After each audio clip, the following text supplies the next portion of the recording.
On this salivating episode of MythBusters, Adam and Jamie regurgitate a Seinfeld classic. I'm sorry. Is double dipping really germ warfare? Plus, they're falling over themselves, finding out if a banana peel is a guaranteed slapstick wipeout. I've never seen him like that. Meanwhile, Kari, Grant, and Tory have a blast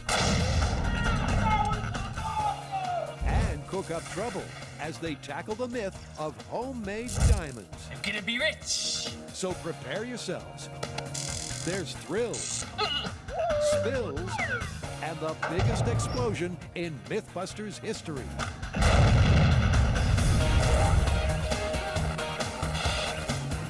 Who are the MythBusters?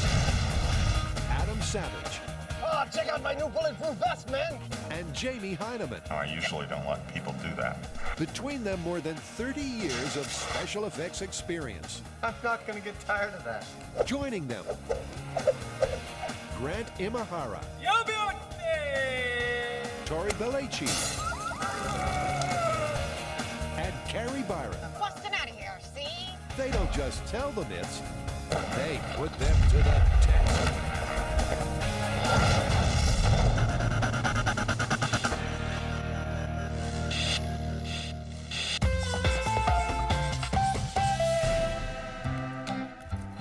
Dare I ask why we're juggling bananas? It's because of one of the oldest gags in slapstick comedy that we're gonna test. That every banana peel left on the ground equals someone walking up to it and slipping and falling flat on their keister. The old slipping on a banana peel routine. Exactly. According to the laws of comedy, a discarded banana peel is an unavoidable fall magnet. But is the peel really a guaranteed guffaw, or is it a load of shtick? Such a lovely display. Thank you. Where do you think we should start? I'm gonna go out on a limb here and say I think we should peel one of these, put it out on the floor, try slipping on it. No need to overcomplicate things. Let's go. All right. So to find out if a banana peel can topple the Heineman, Jamie slips into something more comfortable, while Adam checks his insurance. Yes. No, one banana. Only one. I'm just gonna place one banana. Yeah, he'll be blindfolded. Well, it's just to see if he's gonna slip. You know, if one banana equals one person slipping. Yeah, exactly. Okay, I'll see you after it's done. That's the plan. And a blindfolded Jamie won't be able to see the peel, meaning gravity can take its hilarious revenge. You're just gonna take a leisurely walk forward. All right, stop. But unlike in the movies, Jamie's not hitting his mark. Until finally, bingo! You step right on it, nothing happened. And that's not quite the result the guys were expecting. So I could feel the banana peel when I finally stepped on it. But, you know, you feel something like that, you compensate for it. At no time did I feel like I was going to lose it and all of a sudden end up on my butt. The Heineman may be stealthy enough to avoid one peel, but surely there's no escaping a fall now. This gauntlet of banana peels, with their leathery tops and their slippery bottoms, is a virtual lethal gauntlet of slipping and falling. Let's see how the Heineman does. Go for it. But gauntlet or no gauntlet, Jamie remains unfazed. I think what I need to do from here is actually move quickly enough that it doesn't matter whether I know it's coming or not. If I slip, I'm going to fall. And even at full speed, there's still no banana. Good job. Oh, it's not looking good for this myth. Can I take this off now? Yes, you can. That's better. Your mustache is all funky. That's better. Well, one banana, no slip. 10 bananas, a little bit of slip, nothing spectacular, even when running. So I think we need to do some testing and find out just how slippery these things actually are when compared to other slippery things. And that means it's time to get scientific. There's two kinds of friction we want to look at here. One is called static friction, and that's from a stop to a start. There's a secondary one, which is dynamic or kinetic friction, which is how much resistance the banana peel has to moving while it's moving. And I'm going to build some rigs to test both and compare banana peels to some other slippery things. Let's get this straight. When you slip on a peel, there are two types of friction in play. First is the static friction, which the banana peel must overcome to start moving. And then once in motion, kinetic friction is the peel's resistance to sliding. And first, to test static friction, Adam's whipped up just the thing. Let's start with this shoe and 4 pounds of weight in it and see what its static friction angle is. Okay. 10, 20, 45. 45 degrees for the shoe. That's the control. And with the banana peel, 10, 15. There it is. Yep, 15 degrees. so the peel cuts the static friction by a factor of 3. What's slicker than a banana peel? Well, I happen to have some animal birthing agent laying around. By comparing them with this super slick lube, the boys can work out where the banana peels sit on the slipperiness scale. Okay. 5, 10, 15, 20. I was going to stop it, but I didn't want to touch it. The physics of this slapstick myth are looking good. Surprisingly, the static friction of the banana peel is lower than the lube.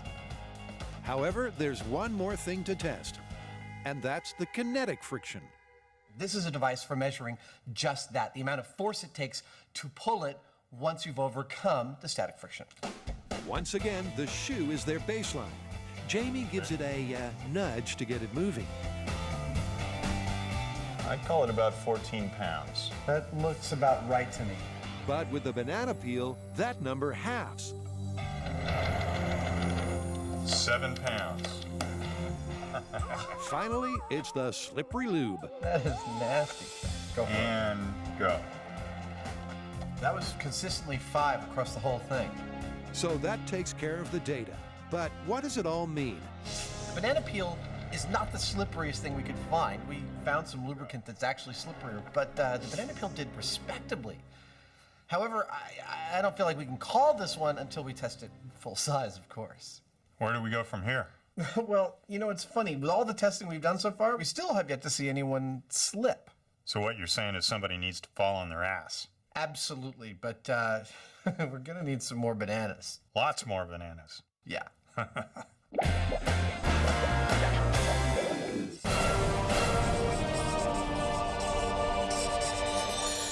What's up with the bling? We didn't rob the jewelry car! Yeah! No, just kidding. It's for our next myth. Okay, why? Because we're trying to find out if you can make diamonds. Aren't there companies that already do that? Yeah, but they're like $1 million machines. I mean, we're gonna do this different. We wanna see if you can make diamonds on your own in the comfort of your own home. Oh, okay, so homemade diamonds. Oh, yeah. There's all these schemes on the internet where you can make them in your own kitchen. You don't need any of these fancy machines. And in the end, you get diamonds. Yeah, and we have 3 different techniques. One is using peanut butter in a microwave. Another one is using molten iron. And then finally, we got one from the TV show CSI, and you use nothing but graphite and a pressure cooker. Okay, let's put them to the test. You know, if this works, in the end, we could be millionaires. The traditional way of getting your hands on a diamond used to be either mining or marriage. But modern science has brought us synthetic diamonds, created in labs using multi-million-dollar technology. However, according to this myth, you can make your own precious gems, all from the comfort of your own home.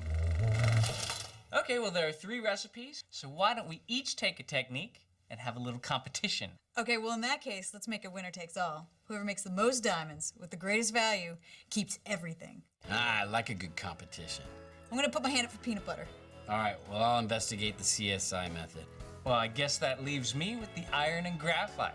But watch out, because I'm gonna blow you away with my bling. Oh, yeah? Well, I guess the proof is in the pudding. Tory's come over all CSI, which is apt, given that this myth will have murder, Dead. double dealing, plenty of shocks, and the mother of all climaxes. So, over to Tory, Horatio. You know, my recipe comes from CSI Miami. But before I start making diamonds, I'm gonna have to take a closer look at the evidence. CSI Miami makes it look so easy. According to the crime lab, all you need is pure graphite, a ceramic box, some mysterious chemicals, and a pressure cooker. Then, after 3 days, hey presto. But is this technique, It's like nature, only a million times faster. or is it like science, only a million times fabricated? Looks like I'm gonna have to figure out what those mysterious chemicals are. I think I know just the person. For an expert opinion, Tory heads to UC Berkeley to see Dr. Michael Franklock. So if I was gonna do this, what kind of chemicals do you think I should use? Metals like nickel, cobalt, and iron. So I would advise you to start from one of those, and it should be salt in its active form. You still need to add some initial seeds, some small diamonds. So you need a little piece of diamond to start the diamond? If you already start with a little seed, even of poor quality, it can grow and get bigger. Dr. Franklock's advice has given Tory the competitive edge. And while he's off to gather his CSI supplies, That is the pressure pot. Kari weighs in with a recipe that puts the nuts into peanut butter. To turn ordinary peanut butter into diamonds. There's a very simple recipe all over the internet. You take 2 charcoal briquettes. You cover them with 4 ounces of peanut butter. Put them in a microwave-safe dish, and then you microwave them for 60 minutes in 10-minute increments. Sounds crazy, but according to these internet hipsters, You want to take about 4 ounces of peanut butter. all that stands between you and millions of dollars is a microwave. Still, unsurprisingly, after just 5 minutes on high, things go up in smoke. Well, it appears that my microwave-safe dish has a giant hole in the lid and the bottom's completely shattered. Looks like I'll be getting some more glassware and trying this again. 'Cause I want my diamonds. But as it turns out, Round 2. those peanut butter diamonds are a tough nut to crack. Dish broke again, and there's a lot of smoke, and I'm starting to get the idea that this shouldn't be done inside. The ventilation might be better, but outside, things don't improve. I think these are going to be very expensive diamonds, mostly because we're going through microwaves, we're going through cookware. I just am starting to feel like this is not possible. Eventually, only 3 attempts, 3 dishes, and 2 microwaves later, Kari has her alleged diamonds in the rough. I don't think I see any diamonds yet, but we have one more process to go. And that process is to burn off the excess carbon. When they say diamonds are forever, I mean they take forever to create. Well, patience is a virtue, but does it pay? Well, maybe the diamonds are microscopic, but they're supposed to be the size of fennel seeds. I'm not seeing them so far. I am seeing a lot of burnt peanut butter. Still, Kari's not out of the contest yet. She can't tell the diamonds from the dirt, but maybe an expert can. I don't want to, doubt the diamond making, and turns out it totally could happen. I got microwaves and dishes to pay for.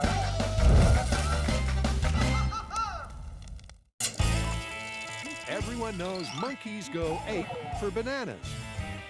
They're a delicious treat for primates and people alike. But in slapstick comedy, the banana serves a more sinister purpose. And that's what the MythBusters are putting to the test. I'm taking me Jamie out for a walk. But while you can lead a Heineman to a banana skin, you can't make him fall. So now the boys are upping the ante on this banana peel myth. And that's something they never tire of. This is really cool. Oh! Oh! Oh! Ah! Hey, that didn't hurt at all. We expect that we're going to be falling down a lot. So with that in mind, we're building a special floor so we don't hurt ourselves. This is what it's made of. These springy tires are layer 1 of our sprung floor. All this wood right here, is layer 2. And this linoleum here, this is layer 3. The boys have busted their gut, and now they have the perfect venue for busting their butt. This may look like a completed sprung floor, but in fact it's missing one element, which is banana peels. Hundreds and hundreds and hundreds of banana peels. We're gonna lay them out here like an obstacle course of comedy death, and then we're gonna run a little like this. Goal! That's right, they're throwing this banana peel myth one last lifeline with the ultimate test. Well, we got a truckload full of bananas. We have our rink set up. The only thing now is that we need to peel all these bananas, so we either need a whole lot of monkeys or some volunteers. Well, the monkeys had a prior engagement, so the guys settled for the volunteers. And while they're peeling, it's over to Adam. I'm gonna place 8 of these cones on the rink, each one with a raw egg on top. Our task will be to gather up all 8 raw eggs, running back and forth, back and forth, back and forth, as fast as we can without... I can't break this egg! And when we're all done, we ring the bell and that stops the timer. With the rink now full, first to suit up is Jamie. You know you're cutting down your agility with this, right? You know, there's a reason they use this for shipping. It protects stuff. Jamie's keister is well padded, as this test should give the peels the best chance to redeem their slapstick reputation. But if he doesn't fall on his butt, then this myth is busted. Okay, banana peel speed test. Are you ready? 5 seconds. 10 seconds. 15 seconds. He's not falling down. He's done it again. Jamie's gravity-defying powers are spooky.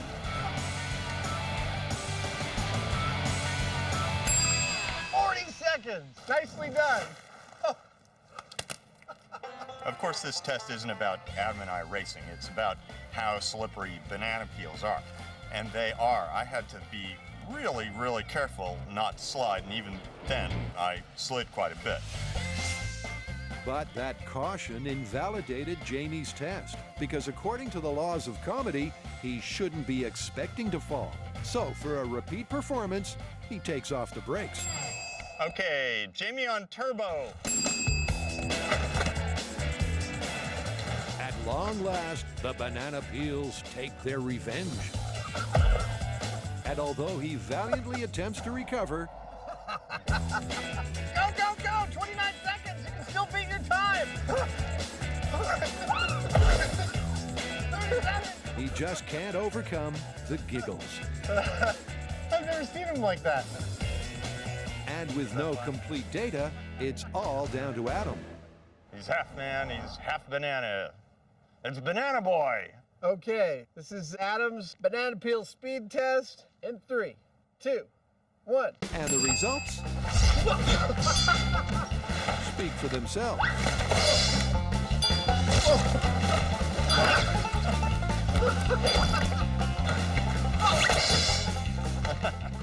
Hurry up. 52.2 seconds. That was so much fun! That's 6 falls in less than a minute. Which means that this myth is back in plausible territory. As if there was any doubt before this, Adam has definitively proved that banana peels are slippery. I think he spent more time upside down than right side up when he was doing this course. The real question is, how do they compare against, like, the ultimate slipperiness? And that's pretty much what the next test is all about. But no one's testing anything until you clean this mess up.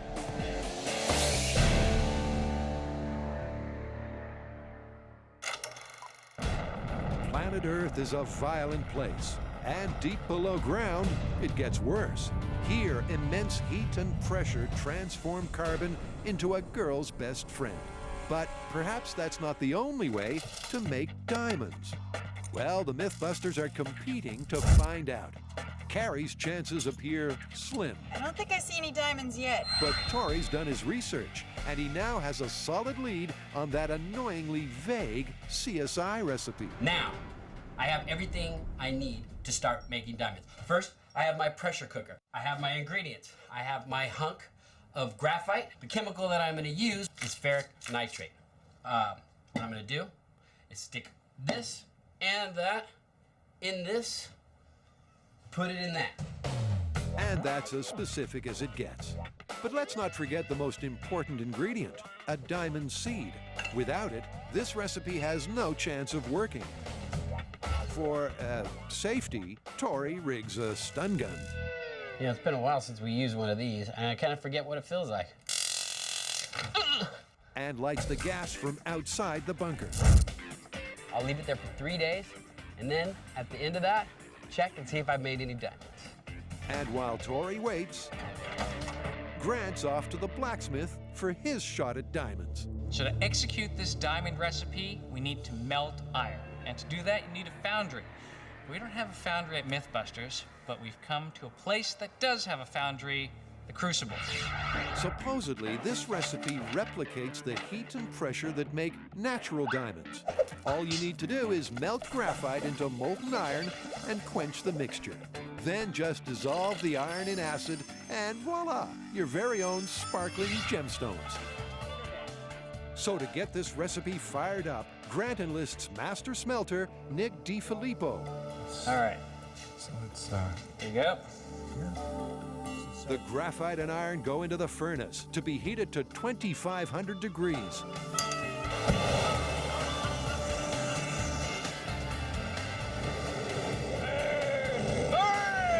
Make me diamond!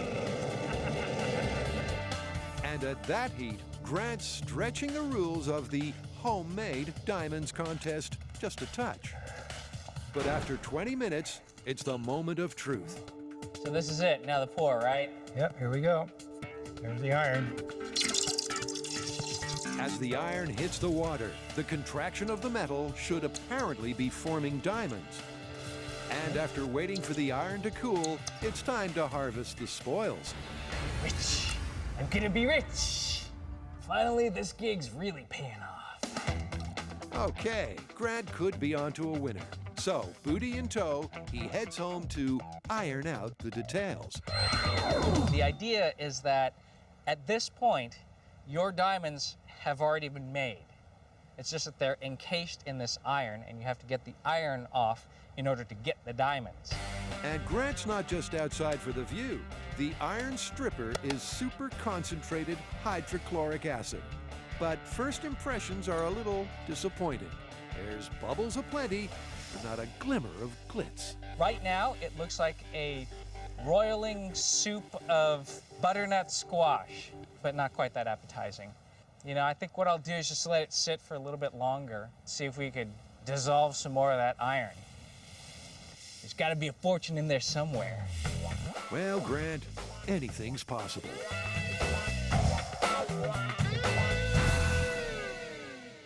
I know we're in the middle of competition, but I think it's important to talk about what a diamond actually is. Diamond's an allotrope of carbon, graphite being another. And what makes it so special is that all the carbon atoms are arranged in an isometric hexoctahedral crystal lattice. Yeah, and it's that structure that gives the diamond its strength and its ability to disperse light. And they're so expensive because they're so rare and hard to find.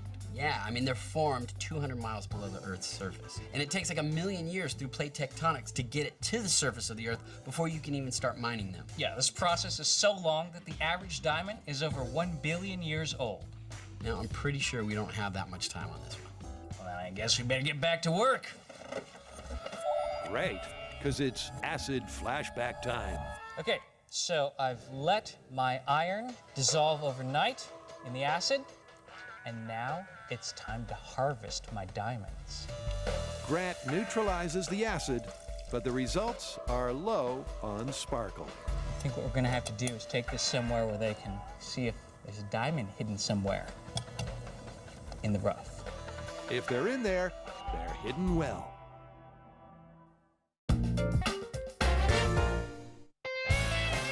The MythBusters are tackling the slapstick favorite, slipping on a banana peel. 37, come on! And while the skins certainly are slippery, the fun ain't over yet. We wanted to compare the slipperiness of bananas to something that was ultimately slippery.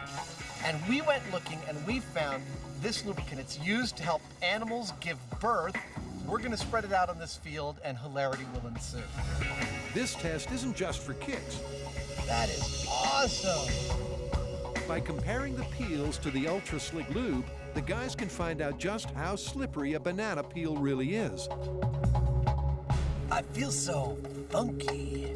I like to think of it as the ultimate in the temporal sculpture because that was a sculpture. It only exists for a split second. Watch it again. See? Impressive, but enough of the fooling around. Okay, commencing the slime. After a quick squirt, the rink is ready for testing. And by now, well, you know the drill. Super duper lube, starting.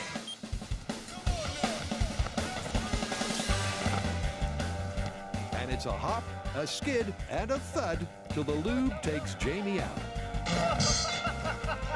Come on, get up! 37 seconds!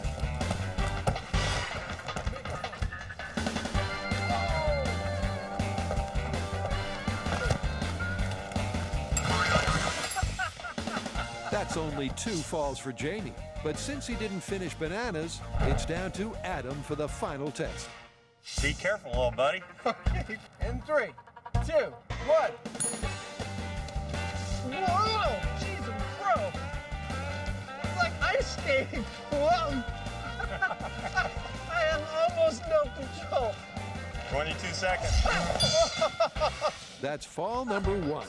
And I think the tally should take it from here.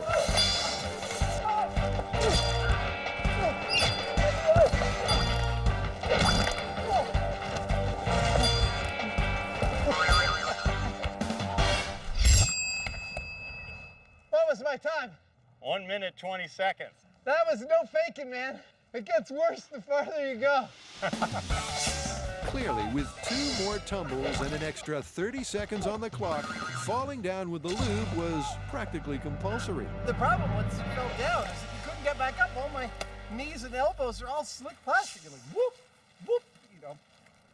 Getting up was a real problem. So what's the verdict on the lube versus the peels? If I had to give it a rating, I'd call our birthing agent a 9. I could conceive of something more slippery, like a field of roller skates. But within that, I'd say that bananas were easily a 6. This one's just for fun. With that out of his system, the boys can make like a banana and split. So, how do you want to call this one? Well, what exactly was the myth we started out with? Okay, according to the laws of comedy, the myth is that 1 banana peel plus 1 person equals 1 person on their butt. Well, then we'd have to call it busted, because a banana peel was definitely not a guarantee that you were going to fall. But I do have to say that with their leathery top and that permanently lubricated underside, they're perfect for slipping on. I'd say this is busted, but only just. Agreed.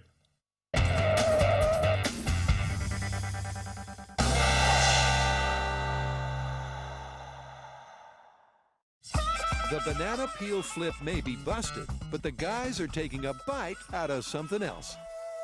I've got a good one. Yeah? What's that? Double dipping. Oh, that you can't dip, bite, and dipping a second time like in Seinfeld. Exactly. The myth's been around for a lot longer than that, but Seinfeld popularized it. If I remember correctly, when George is accused of double dipping, the guy tells him that dipping, biting, and dipping again is akin to putting his whole mouth in the bowl of dip. In terms of transferring cooties. That sounds tasty. It's a classic Seinfeld moment that the fans have begged us to test. An unwitting George finds himself What are you doing? breaking dip-dunking etiquette. What? Did you just double dip that chip? Excuse me? You double dipped the chip! By dipping the chip twice, supposedly, That's like putting your whole mouth right in the dip. is this bacterial baloney, or is there something to this Seinfeld saga? Just take one dip and end it. The theory is that double dipping transfers microbes from your mouth into the dip and then onto other people. But can the germs inside your mouth really hitch a ride on your chip of choice? So, what's your plan on this one? Oh, we got some chips, we got some dip, and I think it's time to bring back our old friends, the Petri dishes. So, we'll do control, we'll do double dipping, and then we're gonna put our old mouths in the bowl. We'll get separate bowls. You want separate bowls? Yeah. Okay. Separate bowls it is, and with a bunch of soy agar Petri dishes primed for bacterial growth, it's time to double dip for science. We've got two kinds of dip, a cream-based dip, a salsa-based dip, and a bowl full of chips. Let me tell you how we're gonna do this experiment. First, before we touch anything, we're going to stick a swab in each of these kinds of dips and put them on an agar plate and try and culture them. That's our control. Then, we're gonna double dip in these dips. We're gonna dip, bite, dip again. Once we've done that, we're gonna culture them again and see if we've added any bacteria. But the story includes a third wrinkle, in which the guy says that double dipping is like putting your whole mouth into the bowl. So we're gonna do that. We're gonna take as much of the dip in our mouths as possible. It's gonna be really gross. We're gonna spit it back out, and we're gonna culture it one last time and see if that's equivalent to double dipping. You want some paper towels for your mustache? I'll worry about that, thanks. And it really is that simple. With each MythBusters swabbing 3 experiments, they're ready to incubate.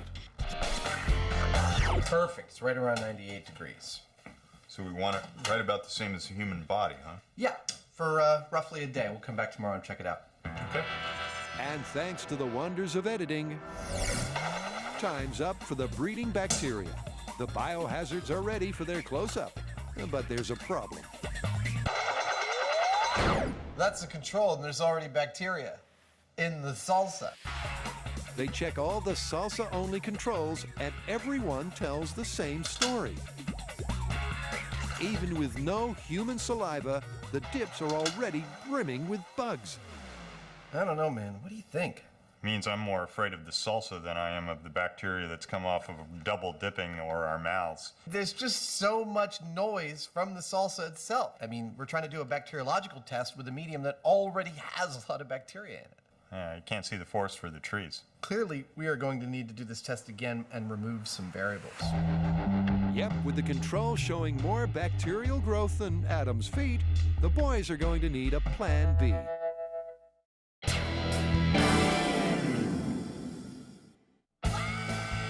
The MythBusters are battling it out, making homegrown diamonds. And so far, their crusade is a little short on bling. There's got to be a fortune in there somewhere. But Tory's not finished yet. His CSI recipe was simple, just graphite and chemicals inside a pressure cooker, and in 3 days, you'll have a rock. So, was it a recipe for success? All right, so it's been 3 days, and now it's time to check my diamonds. The real question is, what am I gonna do with all my money once I start my diamond company? I wouldn't count your diamonds just yet, Tory. Oh my gosh. The graphite has not turned to a diamond. Looks like my diamond business is not going so well. Despite following the CSI recipe, after 3 days, all Tory has is a dirty diamond seed, which means there's no clear homegrown winner. So for an expert adjudication, the team heads to UC Berkeley to see Dr. Kent Ross and his electron microscope. First up is Grant's iron and graphite. Nothing that I'm seeing now has a shape that says this has to be a diamond. Grant's out of contention. So next is Kari's peanut butter dirt. Charcoal. You've got charcoal. No diamonds? I don't see any diamonds here. Which leaves only Tory and his diamond seed. The straight edges from the cut faces are still perfectly smooth. It's just like it was when you started your experiment. There's been no growth whatsoever. And that's game over. No diamonds, nobody wins. But where does that leave the myth? So we all tried making diamonds and we all failed miserably. Yeah, I think it's safe to say that all these recipes are busted. Totally busted. But you know what? Our researchers have come up with someone who can make diamonds in a MythBuster way. Cool. You guys remember Van Romero? From New Mexico Tech. He says he can make synthetic diamonds, and he wants to show us how. Awesome. What are we waiting for? So for a proper chance at making some bona fide bling, the MythBusters head to New Mexico Institute of Mining and Technology to meet Dr. Van Romero. So, Van, we heard that you know how to make diamonds. You've come to the right place. Here at New Mexico Tech, we do applied research and we do industrial research. And part of that industrial research is actually making diamonds. All right, well, cut to the chase. Tell us how to do it. You know what? Instead of telling you how, let's show you how to do it. Even better. All right. Okay. Let's go do it. Step 1 of Van's mysterious method involves driving into the middle of nowhere. Where in the world is Van taking us? He's trying to get rid of the MythBuster. Step 2 involves arriving at an almighty bunker. And as for step 3, well, Tory's one step ahead. And considering that we're standing outside of a bunker, my feeling is it probably involves explosives, which is never a bad thing. Tory's got it in one. Van the man reckons he can make bling with a boom. And not just any boom, but the biggest boom in MythBusters history. In black powder shard, 400 pounds of explosives turned Hugo into Hugon. In 22,000-foot fall, 500 pounds made a train station turn torpedo. And in cement mix-up, 800 pounds made a truck take flight. But all will be eclipsed right here, right now, because at ground zero, 500 yards from the bunker, Van's team are packing a 20-foot-high wooden tube with 5,000 pounds of high explosives. But can a bang this big really create diamonds? Okay, you guys ready to make some diamonds? Yeah. Strap yourself in. This one's going to be gigantic. Charging. 5, 4, 3, 2, 1, 0.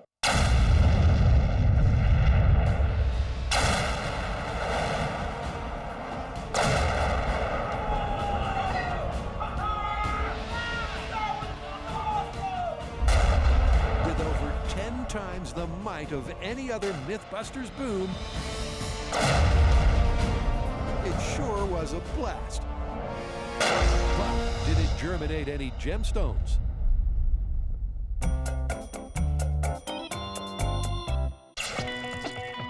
The MythBusters are getting all bacteriological as they probe a Seinfeld double-dipping dilemma.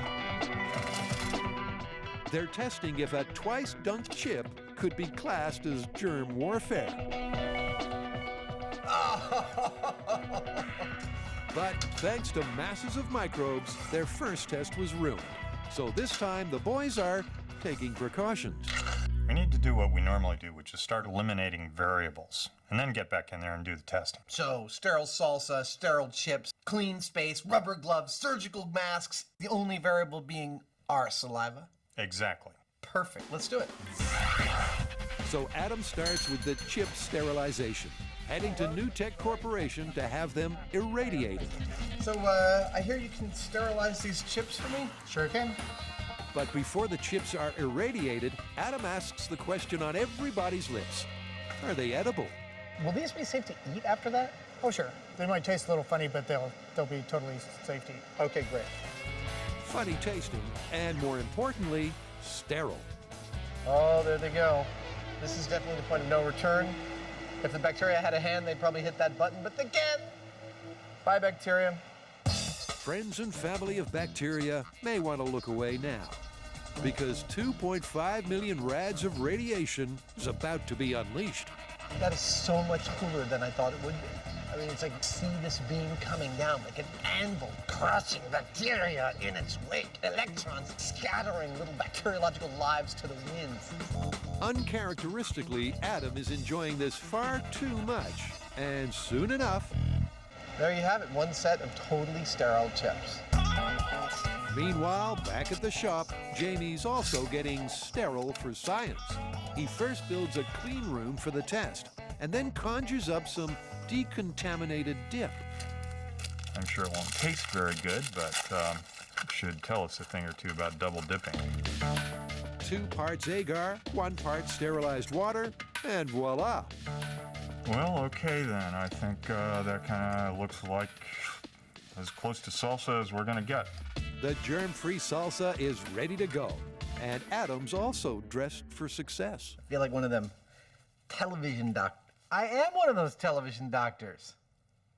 I've got just as much experience. To make sure the test runs smoothly, the boys have Dr. Russell Vance, an expert in pathogenesis. He's the guy in the middle. What's first? That'd be the salsa-only control. Using much more sophisticated equipment than those earlier swabs, Dr. Vance prepares the Petri dishes. What now? Now is double dipping, except this time with the fully irradiated chips. Okay, here we go.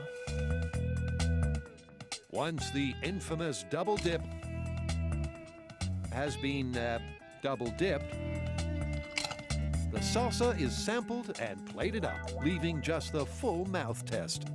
All right, now for the really gross one. And once again, it's delightful to watch. It's almost worse watching you do it than doing it myself. That's experiment over. Dr. Vance plates the full mouth tests, and they join the double dip and control plates in the incubator. Okay, they're in the incubator. Thanks, Dr. Vance. Now we wait. But not for long. So for viewers playing at home, here's what to look for. The stated myth is that double dipping is just as bad as putting your whole mouth in the bowl of dip in terms of transmitting bacteria to it. So if this is true, we would expect to see the same amount of bacteria on the double dipping Petri dish as we would on the whole mouth in the bowl Petri dish. Here we go. This is my control. It's clean. Here's your control. It's clean. Just what we expected to see. That's a clean start, meaning Jamie's salsa was bacteria-free. So from here on in, any microbes can only be from their saliva. Here is my double dipping. Maybe 1? There's 1 bacterial colony. And for Jamie, Maybe 3 or 4 or so. but how does that compare with the whole mouth results? Lots. Tons! Check out yours. Also lots. About the same. Well, I guess that tells the whole story, doesn't it? It tells the entire story that we set out to tell. And that's a double whammy for double dipping. Now, in our control, we had no bacteria show up. In double dipping, we only had a few bacteria show up. And in the whole mouth test, we had lots of bacteria show up. So double dipping is nowhere near as bad as putting your whole mouth in. That's all there is to it. The twice-dunked chip theory is debunked. So to all those germaphobes out there, I say double dipping, not such a big deal. Plenty more bacteria in here than you are imparting by double dipping. And besides, what the heck's your immune system for anyway? Indeed.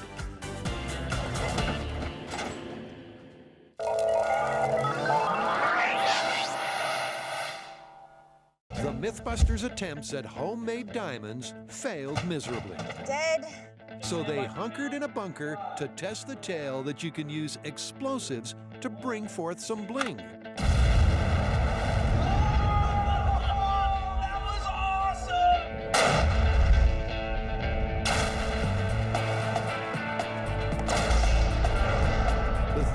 That the pressure and heat at ground zero is so intense, it converts carbon to diamond in an instant.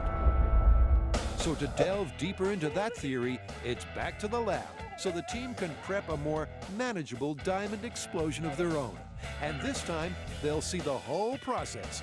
So when we do an industrial shot, A process that starts with an innocuous metal cylinder. so this is the device that we're going to be using, and we're going to have you guys pack the special sauce into the device here. This metal tube sits at the center of the blast. And in the center of that is a mixture of graphite, cobalt, and other chemicals. Same pressure. Same pressure. And once the chemicals are compacted and the device is welded shut, It's ready for detonation. Apparently, it really is that simple. All right, let's make some diamonds. The cylinder is placed in the very center of a wooden barrel, which is then filled to the brim with ANFO. It smells good. Yeah, it smells like diamonds. Now, I know they say diamonds are a girl's best friend, but let's face it, if you're making diamonds with explosives, I'm starting to warm up to them myself. I'm really excited to see what we get from this explosion. It's not going to be as big as the one we saw earlier, but it's still going to be spectacular. It's a win-bling situation, so the team hunkers in the bunker once again. 5, 4, 3, 2, 1, 0.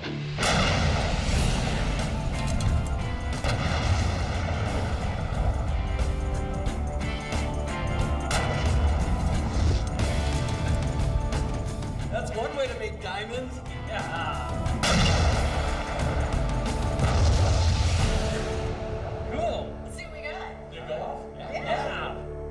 That blast may have been a wee bit smaller, but the effect should still be the same. Diamonds, apparently.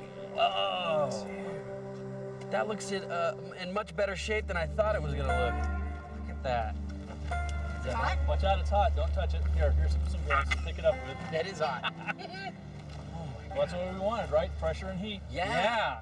So that was a pretty amazing amount of deformation of the metal. I mean, you start with a steel cylinder, and what you get after the blast is kind of a smaller sausage shape that's shrunken. And hopefully, when we cut it open, there will be diamonds inside. Back at the shop, it's the moment of truth as the very myth gets dissected. Tory's so confident, he's taking precautions against bling blindness. And Ready to see our diamonds? Show me the money. perfect. That's great. Excellent. Good job. Where's the diamond? Well, we got to take it through a few chemical processes first.